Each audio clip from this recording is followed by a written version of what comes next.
Hello everyone, welcome back to my channel. This is Bobbin with Brittany. I'm Brittany Fisher and today I'm making a quilt that is for Island Batik. I am an ambassador for Island Batik and every month we have different challenges. So this one is around an applique method where you're doing thread painting instead of the traditional fusible backing.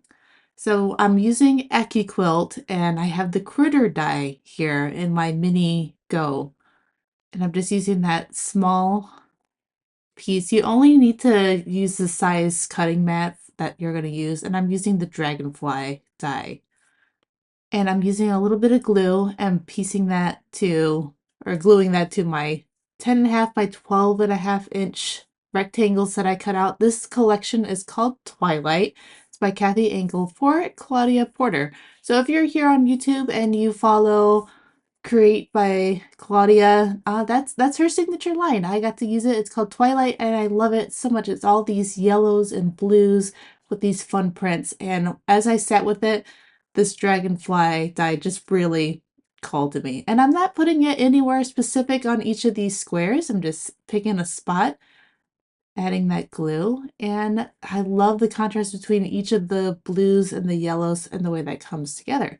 So next I'm just basting that down at my machine. I'm not doing a really hard, straight line. I think I even lengthened the stitch a little bit. I just want it nice and tacked down because I'm going to sew all of these rectangles together, put on some borders, and then get to the quilting, and the thread painting is going to be last. So here's the arrangement of those rectangles with all of my little applique dragonflies that have been glued down, sewn down. I moved things around until I got a nice balance and it's turning out really pretty. It's like, it reminds me of maybe in the 90s when we were using like really fun, bold prints and patterns.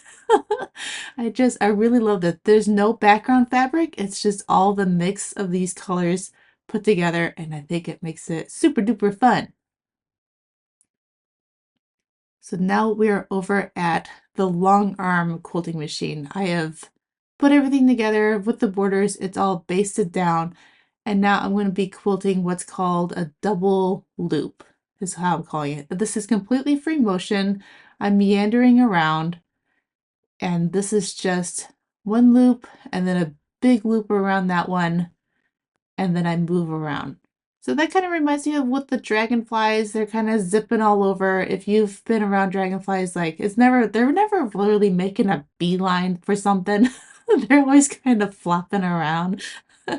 And this is so I have one loop there, but then I have like a big partial loop. It's an easy way to travel around because I don't want to stitch directly on my dragonflies. I've got another plan for them.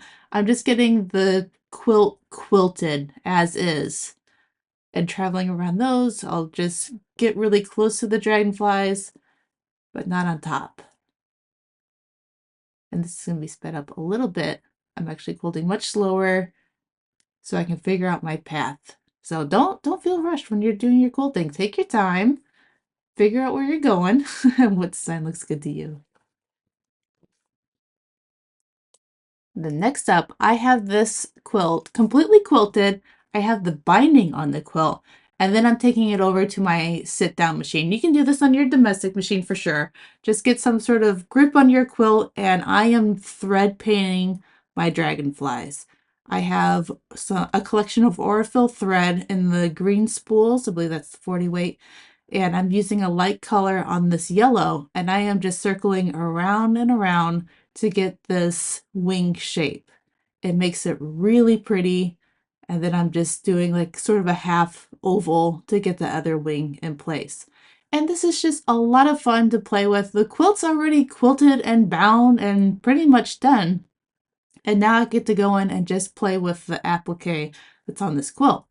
So I have a lot of space here, and just to make that pop with every little piece. So I do one set of wings and then the other set of wings. The nice thing with the sit-down machine is that I get to maneuver it whichever way I want to go, whatever's comfortable. And that just felt better than doing this on a frame machine. I can also use one color and go to any spot I want on the quilt. So I did all the yellow dragonflies first with this cream color. And then I did all the blue dragonflies. I was using different colors for like the wings versus the bodies, but you couldn't really tell a difference. It just mattered that it was covered because the texture was really giving more than the color was, if that makes sense. This pops up a little from the batting. This is just a, let's see, it wasn't 80/20, it was a little bit thinner.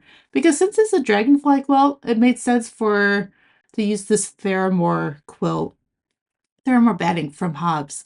It's thinner, it works well with dark fabrics, and that was just the ideal pairing. I didn't want a big, cozy, warm quilt with dragonflies on it. I don't know, it just didn't make sense.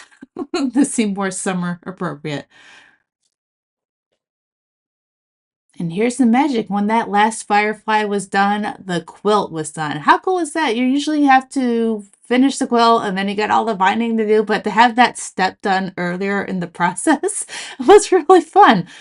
So I get in closer here, and I love the effect that this thread painting had on these dragonflies. They look so cool. Ah, it makes me want to do more shapes. And I don't know, I'm really happy with how this turned out. And then on the other side, you get like these ghost fire dragonflies. Cool. Like a little second little bonus feature.